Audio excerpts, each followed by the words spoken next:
एक पुरानी कहावत है, बल्कि कहावत नहीं, ये एक आजमाया हुआ नुस्खा भी है। जितने भी क्राइम सीन के एक्सपर्ट्स हैं, चाहे वो देश के हों दुनिया के हों, एक बात उनमें बड़ा कॉमन है और ऐसे कई केस हैं जो इसकी वजह से सुलझे हैं। एक मुझे याद है अमेरिका के सीरियल किलर की कहानी थी, मैंने इसी क्राइम तक के एपिसोड में आपको सुनाई है। उसमें भी ये चीज़ थी। कहते हैं जब भी कोई क्राइम होता है, ख़ास तौर पर कोई कत्ल या मर्डर, तो कातिल एक बार उस सीन पर लौटता ज़रूर है जिस जगह उसने कत्ल किया या जिस जगह उसने लाश छुपाई। तो अगर कोई कत्ल हो, इस तरह का इंसिडेंट हो, एक अच्छा इन्वेस्टिगेटिंग अफसर है और मौका वारदात मालूम है, तो अगर कातिल का पता नहीं चल रहा है और वो क्राइम सीन पर सिर्फ नज़र रखे, तो बहुत मुमकिन है कि केस का खुलासा हो जाए, केस सुलझ जाए। ऐसा कई बार हुआ है, क्योंकि ये कई केस में हुआ है कि कातिल कत्ल के बाद जहाँ उसने लाश छुपाई है या दफनाई है या जलाई है या जो भी किया है, उस जगह पे जाता ज़रूर है ये देखने के लिए कि वहाँ पे क्या है, जिस जगह उसने किया वो सीन कितना चेंज हुआ, पुलिस वहाँ पे क्या कर रही है, क्या इन्वेस्टिगेट कर रही है। तो ऐसे मौके पे कई बार ये भी होता है कि बहुत भीड़ होती है, लोगों का जमावड़ा है, तो अब उस भीड़ में भी वो कातिल हो सकता है। अब पुलिस का काम है कि उस भीड़ से उस कातिल को ढूंढे और पहचाने और निकाले। इसका भी बड़ा आसान तरीका है। अगर कातिल नोन है जिसका कत्ल हुआ है, तो उस भीड़ में शामिल वो नोन जाने पहचाने लोगों में से कौन कौन है, अगर आप उसको शॉर्ट लिस्ट करते हैं, या फिर ये है कि उस भीड़ में सारे ही पड़ोसी हैं और नोन है, रिश्तेदार हैं, अपने जानने वाले हैं, और उनमें एक कोई अनजान शख्स है, तो भी बात बन सकती है। तो कहने का मतलब ये है कि अगर क्राइम सीन पर एक कातिल बार बार लौट कर आता है, और ये ज़्यादातर केसेस में होता है, तो यहाँ से आपको क्लू मिल सकता है, यहाँ से आपको सबूत मिल सकते हैं, यहाँ से आपको कातिल भी मिल सकता है। ये सारी चीज़ें मैं इसलिए कह रहा हूँ कि आज जो मैं कहानी आपको सुनाने जा रहा हूँ, ये दिल्ली की एक कत्ल की कहानी है, किडनैपिंग की कहानी है। और इस कत्ल में भी ऐसे ही होता है। कत्ल होता है एक 10 साल के बच्चे का। कातिल उस बच्चे का कत्ल करने के बाद उसे ले जाकर एक तालाब में उसकी लाश को फेंक देता है। लेकिन पूरी रात फिर उसे बेचैनी होती है कि पता नहीं लाश दिख जाएगी, पकड़ा जाऊंगा, क्या होगा। अगले दिन वो वापस क्राइम सीन पे जाता है और तब देखता है कि लाश तालाब के किनारे है। चूँकि जंगल के करीब वो नदी थी, बहुत कम लोग जाते थे, तो उसे बड़ा डर लगता है। वो फिर उस लाश को बाहर निकालता है और झाड़ी में छुपाता है और जाता है नज़दीक के एक पेट्रोल पंप पर। वहाँ से पेट्रोल ख़रीदता है, वापस आता है और अब लाश को जलाकर सबूत मिटाने की कोशिश करता है। लेकिन चूँकि नदी में रहने की वजह से लाश गीली थी, फूली हुई थी, कपड़े गीले थे और पेट्रोल कम था, तो लाश पूरी तरह से जल नहीं पाती। वो घबरा जाता है। फिर उस लाश को वो वहीं पे एक नदी किनारे पत्थर वत्थर हटाकर उसके नीचे छुपा देता है और वापस चला जाता है।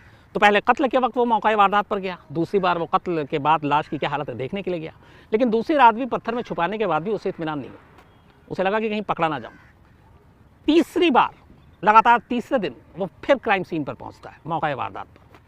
और इस बार वो जाने के बाद देखता है कि पत्थर के नीचे लाश है, लेकिन उसके दिल में चोर था, लगा कि पकड़ा जाऊँगा। तो वो फिर पत्थर के नीचे से उस लाश को निकालता है। कपड़े वपड़े जले नहीं थे। फिर उन कपड़ों में उसी लाश को लपेटता है और इस बार वो खुद नदी में उतरता है और ले जाकर नदी के बीच में उस लाश को नीचे फेंक देता है। तो 3 दिन एक कातिल क्राइम सीन पर पहुंचा। ये कहानी का एक पार्ट। अब पूरी कहानी क्या है?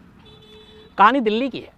एक महिला इसी नवंबर के आखिरी हफ्ते में एक पुलिस स्टेशन में जाकर रिपोर्ट लिखाती है कि उसका 10 साल का बच्चा गायब है। वो घर से सामान लेने के लिए दुकान में गया था और अभी तक लौटा नहीं है। पुलिस पूरे मामले की तफ्तीश करती है, इन्वेस्टिगेट करती है और पता करने की कोशिश करती है कि वो बच्चा है कहाँ। लेकिन बच्चा मिलता नहीं है। तमाम रिश्तेदारों को ढूंढा जाता है, उनके घरों पे जाकर दोस्तों से पूछा जाता है जिनके साथ वो खेलता था, 10 साल का मासूम।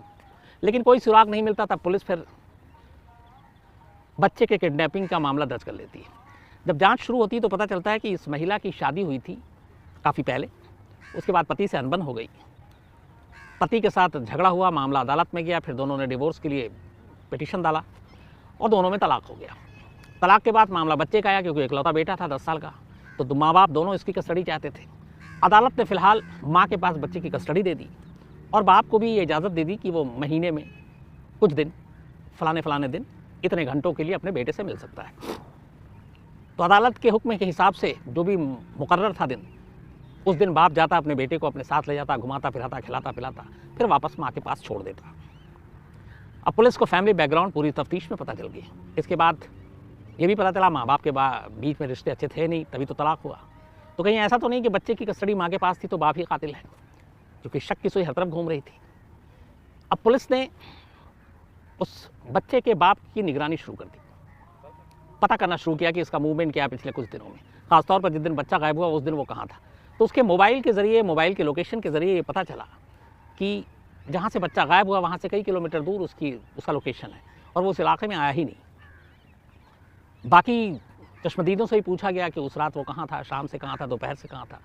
तो वो सारी चीज़ें, सारे बयान ये गवाही दे रहे थे कि बाप का इसमें कोई रोल नहीं है, क्योंकि वो बच्चे के पास था ही नहीं। लेकिन फिर ये हुआ कि बाप हो सकता है अगर उसका हाथ है तो अपने किसी दोस्त, किसी गुर्गे, किसी सुपारी के ज़रिए अपने बेटे को किडनैप करवाए, उसका कत्ल करवाए। लेकिन फिर ये है कि बाप कैसे अपने बेटे को कत्ल करवा सकता है जो कि उसकी कस्टडी चाहता है, अपने पास रखना चाहता है। लेकिन दुनिया में ऐसे बहुत सारे क्राइम हुए हैं जब माँ बाप ने भी कत्ल कराया, बच्चों ने तो कराया ही। मैंने कई बार जो कहा है कि ऐसा कोई भी रिश्ता नहीं है जो जुर्म की दुनिया में अछूता रहा हो किसी क्राइम से। तो बाप के जो जितने दोस्त, जानकार, उनके मोबाइल के कॉल डिटेल, इन सब के ज़रिए फिर खंगाला गया, लेकिन फिर भी कोई सबूत, कोई गवाह, कोई चीज़ सामने हाथ नहीं है। बच्चे को पुलिस ढूंढ रही है, बच्चे का कोई सुराग नहीं मिल रहा है, दिन बीतते जा रहे हैं। इसी दौरान में हार कर अब पुलिस ने तय किया कि बच्चे की माँ की तरफ ध्यान दिया जाए, जिसकी कस्टडी में बच्चा था और जो खुद रिपोर्ट लिखाने आई है कि मामला है क्या है, इसकी माँ की फिर पड़ताल की जाए, ज़िंदगी में झांका जाए। तब उस माँ की पड़ताल शुरू हुई। तो माँ की पूरी कहानी जो सामने आई पुलिस के सामने तफ्तीश में, वो ये आई कि जो माँ है, इसकी शादी जब हुई तो घर वालों की मर्ज़ी से हुई। घर वालों ने रिश्ता तय किया, अरेंज मैरिज। लेकिन बाद में पति के कुछ नेचर और पत्नी दोनों के बीच में अनबन और फिर अनबन तलाक तक बात पहुंची। लेकिन बाकी ऐसी कोई चीज़ नहीं थी जिससे माँ पे शक किया जाए। लेकिन पूछताछ और तफ्तीश के दौरान एक कैरेक्टर और उभर कर अचानक आता है। एक शख्स था जिसका नाम बिट्टू था। बिट्टू इस बच्चे की माँ का बचपन का दोस्त था। जिस मोहल्ले में वो रहती थी वो भी वहीं रहता था और दोनों में अच्छी खासी दोस्ती थी। दोनों ने पढ़ाई लिखाई भी साथ की। लेकिन फिर बाद में शादी हो गई, बिट्टू की नहीं हुई। धीरे धीरे बिट्टू को अब पुलिस ने ज़ीरो इन किया और उसके दोस्तों के ज़रिए पता करना शुरू किया, लेकिन कोई सुराग हाथ में नहीं आया। यहाँ तक कि इधर माँ बच्चे को ढूंढ रही है और चूँकि बचपन का दोस्त है तो बिट्टू भी लगातार ढूंढ रही है। बल्कि माँ जब पुलिस स्टेशन में भी पहुँचती कि मेरे बच्चे का कुछ सुराग मिला तो साथ में बिट्टू भी है, तो बिट्टू भी उस माँ के साथ बराबर उसके इस बुरे वक्त में साथ में है और ढूंढ रहा है उस 10 साल के बच्चे को। पुलिस ने भी देखा, कई बार वो खुद थाने आया बिट्टू अपडेट लेने के लिए माँ के साथ, और इधर उधर जहाँ जहाँ उसको जो भी पता चलता वो वहाँ वहाँ जाके ढूंढता। तो पुलिस को लगा कि नहीं, इसका भी कोई मतलब नहीं है। तफ्तीश जारी थी, कोई सुराग सबूत मिल नहीं रहा था। इसी दौरान एक शख्स से बिट्टू के बारे में एक अजीब सी चीज़ पता चलती है। पुलिस उसके ऊपर और ज़्यादा जानकारी हासिल करती है और उस जानकारी को और ज़्यादा हासिल करने के लिए अब उस बच्चे की माँ से भी पूछताछ ज़रूरी थी। तो आखिरकार पुलिस उस बच्चे की माँ के पास जाकर अब बिट्टू के बारे में सवाल करती है। पुलिस पूछती है कि आप क्या है, कैसे दोस्त हो क्या? तो बताती है कि हम बचपन से ही दोस्त हैं और अच्छा है, कभी इसने हमारे साथ कोई बुरा नहीं किया, बल्कि उस बच्चे को जो ये लगातार घुमाता फिराता भी था, खिलाता भी था और चॉकलेट, आइसक्रीम, और बहुत प्यार करता था। ख़ासतौर पर जब डिवोर्स हो गया, पति पत्नी अलग हो गए और पत्नी अब मायके आकर रहने लगी, तो मायके आके जब वो रहने लगी तो बिट्टू की फिर एक बार उससे मिलना जुलना शुरू हो गया, क्योंकि बचपन से पड़ोस में ही रहते थे। तो उस बच्चे को भी वो बड़ा प्यार करता था, बच्चे को अपने साथ ले आता, घुमाता फिराता। एक चीज़ लेकिन पूछताछ में उस माँ ने पुलिस वाले को जो बताया, उसके बाद पुलिस की जांच की दिशा बदल गई।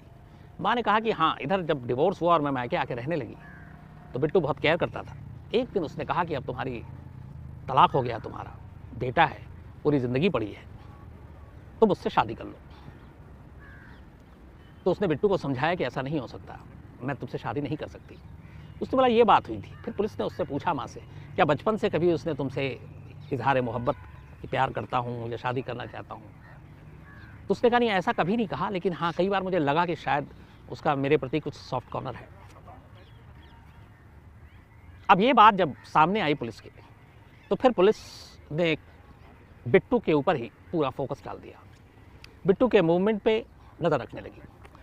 अच्छा, जहाँ से बिट्टू गायब हुआ उस इलाके में कहीं भी सीसीटीवी फुटेज में कोई ऐसी चीज़ मिली नहीं, ना सीसीटीवी फुटेज जहाँ जहाँ मेन जगह की थी वो भी नहीं दिखाई दे रही थी। तो वो अजीब एक मुश्किल परेशानी थी। बिट्टू के अब मोबाइल को पुलिस ने ट्रेस किया और सर्विलांस पे लगाया। तो बिट्टू का किसी ऐसे बैड एलिमेंट्स, क्रिमिनल, उन सब के साथ कोई बातचीत नहीं, बड़ा नॉर्मल लाइफ उसकी। लेकिन इत्तेफाक से एक चीज़ जो मिली वो पुलिस के लिए थोड़ा आगे बढ़ने के लिए काफ़ी थी। जिस दिन ये बच्चा गायब हुआ उस दिन बिट्टू के मोबाइल का लोकेशन उसी जगह पे था। अब लेकिन इससे कुछ साबित नहीं हो सकता, इसलिए कि वो बच्चा और उसकी माँ जहाँ रहती थी वही पड़ोस में बिट्टू का भी घर है, बचपन से साथ रहे हैं, पड़ोसी हैं, तो लोकेशन तो कहीं और का हो नहीं सकता। तो अपने इलाके में, अपने मोहल्ले में, अपने घर में अगर है तो फिर उसमें शक की कोई गुंजाइश बचती नहीं है। तो पुलिस को लगा कि इस लोकेशन के बलबूते पे कुछ नहीं हो सकता। फिर भी पुलिस ने बिट्टू को अपनी नज़रों से ओझल नहीं होने दिया और उसकी हरकतों पे नज़र रखनी शुरू की। पुलिसिंग में और इन्वेस्टिगेशन में कुछ चीज़ें बड़ी मायने रखती हैं। एक, आपके पास सबूत नहीं है, शक है, लेकिन खाली शक से काम नहीं होगा, क्योंकि शक के बाद आपको सबूत हासिल करने हैं। तो उसमें आपको जिसके ऊपर शक है उसके बॉडी लैंग्वेज बहुत कुछ कह जाते हैं। बॉडी लैंग्वेज को पढ़ने की ज़रूरत होती है और ये कई केस में हुआ है। अब इस केस में भी शक, चूँकि लोकेशन सेम है लेकिन साथ में ये भी है कि उसका भी वही इलाका है, जहाँ पे वो दुकान में गया वहाँ का भी लोकेशन ठीक है, लेकिन मोबाइल टावर में वही रेंज आ रहा है। पुलिस की टीम ने अब बिट्टू के बॉडी लैंग्वेज को पढ़ना शुरू किया और उस बॉडी लैंग्वेज के हिसाब से उसके मोहल्ले और उसके जानकारों से बातचीत करनी शुरू की। तो पता चला कि जब से वो बच्चा गायब हुआ है तब से उसके बर्ताव, बिहेवियर में थोड़ी सी तब्दीली आई है। कभी डरा रहता है, कभी सहमा रहता है, कभी उदास रहता है, कभी घबराया रहता है। तो कुछ ने ये भी कहा कि चूंकि उस बच्चे और उसकी माँ के साथ उसका बड़ा लगाव रहा है, यहाँ तक कि वो शादी करना चाहता था, तो उसकी गुमशुदगी की वजह से माँ परेशान है तो शायद वो भी परेशान है। अब यहाँ पे भी पुलिस फंस गई कि ये भी हो सकता है, क्योंकि एक बच्चा गायब है, इतने दिन हो गए हैं, पता नहीं उसके साथ क्या हो। तो खाली ये कि वो बॉडी लैंग्वेज और बर्ताव में कुछ दिनों में जब से बच्चा गायब उसकी तब्दीली आ गई है, इस बिना पे उसे कातिल नहीं ठहरा सकते। उधर और भी कई एंगल पे पुलिस अपनी तफ्तीश जारी रखे हुई थी, लेकिन कोई सबूत, कोई सुराग मिल नहीं रहा था। आखिर में पता नहीं क्यों पुलिस टीम को लगा कि इकलौती कड़ी यही है बिट्टू, जो इस कत्ल की गुत्थी को सुलझा सकता है, या कत्ल की नहीं बल्कि उस वक्त तक यह है कि बच्चे की गुमशुदगी की गुत्थी को सुलझा सकता है। पुलिस ने एक रिस्क लिया और बिट्टू को बुला लिया पुलिस स्टेशन। उससे घंटों पूछताछ की। पहले तो बिट्टू को यही लगा कि चूंकि वो खुद अपडेट लेने के लिए थाने के चक्कर काट रहा, तो उससे कुछ जानकारी फैमिली की, बाकी चीज़ें निकालना चाह रही। लेकिन धीरे धीरे जब सवाल सीधे सीधे बिट्टू के ऊपर आने लगे तो फिर वो घबराया, लेकिन फिर भी वो बताता रहा कि नहीं, मुझे नहीं मालूम है। लेकिन फिर पुलिस ने अपना तरीका आजमाया और पहली बार पुलिस ने उसके सामने कुछ सर्विलांस के नाम पे झूठ भी बोला, जो अब तक ये था कि तुम्हारा लोकेशन तो वही है, लेकिन लोकेशन उसका वहीं होना चाहिए क्योंकि वो वहीं रहता था। लेकिन पुलिस ने कहा कि जब वो जिस वक्त जहाँ से गायब हुआ तुम्हारे मोबाइल के लोकेशन से हमें पता चल गया कि तुम उसके साथ थे। अब उसे इतनी ज़्यादा गहराई में टेक्नोलॉजी, सर्विलांस, इन सब की जानकारी नहीं थी। पुलिस ने जिस तरीके से उससे बात की और कन्विंस किया, वो घबरा गया और उसे लग गया कि पुलिस को शायद सब पता चल गया।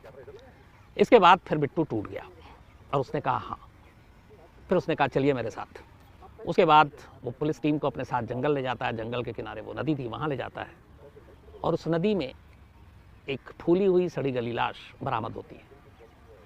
उस लाश की शिनाख्त उसकी माँ अपने बच्चे के तौर पे करती है और तब ये केस खुलता है कि इस बच्चे का नाम शुभम था, बल्कि शिवम 10 साल की उम्र थी। तो फिर बिट्टू से पूरी कहानी अब पुलिस सुनना चाहती थी कि एक 10 साल के मासूम को इस तरह उसने कत्ल क्यों किया। फिर उसने कहानी सुनाई। उसने कहा कि वो बचपन से शिवम की माँ से प्यार करता था, दोनों एक साथ रहते थे, एक ही मोहल्ले में रहते थे। वो उससे शादी करना चाहता था, लेकिन उसके घर वाले, बच्चे की माँ के घर वाले इस रिश्ते के लिए तैयार नहीं थे और उन्होंने इस रिश्ते को मानने से इनकार कर दिया कि तुम्हारे से शादी नहीं होगी। और फिर उन्होंने अपनी बेटी के लिए कहीं और लड़का ढूंढना शुरू किया और आखिरकार में एक लड़का मिला और उससे उसकी शादी हो गई। शादी के बाद कुछ साल तक दोनों खुशहाल थे, लेकिन फिर मियाँ बीवी में झगड़ा होने लगा। बात अदालत में पहुँची, बात तलाक तक पहुँची, दोनों में तलाक हो गया। लेकिन तब तक शिवम पैदा हो चुका था। उसके बाद धीरे धीरे फिर शिवम की कस्टडी के लिए माँ बाप में झगड़ा हुआ। कोर्ट का फैसला आया, माँ के पास शिवम को रखने की इजाज़त दी गई, बाप को कभी कभी मिलने की इजाज़त दी गई। तो जब शादी हो गई तब बिट्टू ने कहा कि उसने उम्मीद छोड़ दी, फिर उसने अपनी ज़िंदगी बितानी शुरू कर दी। पर उसने तब तक शादी नहीं की थी क्योंकि वो उसे अपने दिल से निकाल नहीं पाया था और उसका ये था कि अब कुछ दिनों के बाद शायद वो अपनी ज़िंदगी बसा लेगा। लेकिन इसी दौरान कहानी में करवट ये आती है कि जिससे वो शादी करना चाहता था उसकी शादी हो चुकी थी, लेकिन फिर तलाक भी हो गया। तलाक के बाद बिट्टू की फिर एक उम्मीद जगती है, क्या तलाक हो गया, एक बच्चा भी है, तो क्या होगा, अब हो सकता है वो शादी कर ले। और इसीलिए उसने उस बच्चे की माँ से जाके फिर से एक बार कहा था कि तुम मुझसे शादी कर लो। जब उसने मना किया तब बिट्टू ने बताया कि उसने इसलिए मना किया, उसने कहा कि मैं तुमसे नहीं कर सकती, मेरा एक बेटा भी है, अब सारी जिम्मेदारी इसकी मेरे ऊपर है और मैं इसे पालूंगी पोसूंगी। यही बात बिट्टू के दिमाग में घर कर गई। उसे लगा कि इस शिवम की वजह से उसकी माँ उससे शादी नहीं कर रही है, अगर शिवम ना हो तो वो बिल्कुल अकेली हो जाएगी और फिर से वो नई ज़िंदगी शुरू कर सकती है उसके साथ शादी करके। बस इसी एक चीज़ ने, उस बच्चे की माँ से शादी करने की ज़िद ने उसको शिवम के कत्ल करने का आइडिया दिया। और ये आइडिया उसने बताया पुलिस को कि एक क्राइम शो देख कर आया था कि कैसे किडनैप करना है, कैसे कत्ल करना है, कैसे लाश छुपानी है। तो ये सारी चीज़ें एक क्राइम शो देख के ज़रिए उसके दिमाग में आया और उसी शो के देख कर उसने सारा ये साजिश रची। जिस दिन का ये वाक़या है, नवंबर इसी महीने लास्ट, शिवम अपने घर के बाहर था, वो उसे ले गया, पहले से चूँकि जानता था। उसने कहा चलो तुमको आइसक्रीम खिलाते हैं, और उसके बाद वो उसको बस में बिठाकर वहाँ से दूर ले गया और फिर उसको खिलौने और कपड़े दिलाने के नाम पर दूसरी बस से उतरकर एक जंगल के किनारे ले गया और वहाँ ले जाकर उसने अपने गमछे से उसका गला घोटा। गला घोटने के बाद लाश को नदी में फेंक दी और फिर घर चला आया। इधर माँ परेशान थी कि शिवम घर नहीं लौटा है, वो उसके साथ हमदर्दी जताने लगा और माँ के साथ शिवम को ढूंढने इधर उधर घर घर गया। फिर जब पुलिस स्टेशन में रिपोर्ट लिखाने में आ गई तो साथ में पुलिस स्टेशन भी गया और ये सारी चीज़ें एक तरफ खोजबीन करता रहा। और अगले दिन फिर माँ खोज पे निकली और इसने भी कहा मैं शिवम को ढूंढने जा रहा हूँ, लेकिन ये पहुँचा उस सीन पर जहाँ इसने कत्ल किया था। वहाँ उसने नदी से लाश निकाली, लाश को जलाने की कोशिश की, फिर पत्थर में छुपाया, फिर वापस आ गया, फिर माँ के साथ शिवम को ढूंढने में लग गया, नाटक करने लगा ढूंढने का। तीसरा दिन आया, तीसरे दिन भी माँ को के साथ ही शिवम को एक तरफ ढूंढता रहा और फिर चुपके से निकल गया उसी जगह पे, उसी नदी में गया और फिर उसने उस लाश को पत्थर से निकाला और इस बार कपड़े में लपेट कर फिर से उसको नदी में डाल दिया। फिर वापस आया, फिर शिवम को ढूंढने लगा और ये सिलसिला कई दिन तक चलता रहा। तो कातिल लगातार माँ के साथ उस बच्चे को ढूंढने का नाटक करता रहा जिससे उसने खुद अपने हाथों से मारा था।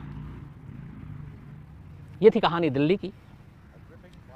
और इस कहानी से एक चीज़ ये भी पता चलता है कि एक तरफा प्यार, एक तरफा शादी की ज़िद, ये कैसे ज़िंदगियों को बर्बाद कर देती है। अगर बना कर चुकी थी वो शादी के लिए और उसे मालूम था और अगर उसे ये भरोसा था कि वो उसे मना लेगा तो शिवम के ज़िंदा रहते हुए भी मना सकता था, लेकिन उसने ऐसा नहीं किया। उसने ये सोचा कि शिवम अगर दुनिया में नहीं होगा तो वो राज़ी हो जाएगी, पर ऐसा हुआ भी नहीं। तो उसके शादी के सपने भी टूट गए। इधर उस माँ जिसने पहले ही घर जिसका टूट चुका था, पति अलग हो गया, वो अपना बच्चा भी खो दी, तो वो भी ज़िंदगी में अकेली रह गई। इधर ये भी जेल में अब अकेला ही रहेगा। ये थी कहानी। कल है संडे, कल छुट्टी, तो उम्मीद है संडे अच्छे से गुजरे आप लोगों का। आज इतना ही, अब मंडे को मुलाकात होगी। अपना ख्याल रखिएगा, अपनों का ख्याल रखिएगा। अभी वैक्सीन आई नहीं, इसलिए ये न्यू ईयर और बाकी चीज़ें इससे थोड़ा बचिएगा। एक बार वैक्सीन आ जाए फिर जो मन में आए वो कीजिए। फिलहाल जब तक दवाई नहीं तब तक ढिलाई नहीं, इस बात का ख्याल रखिएगा। तो मंडे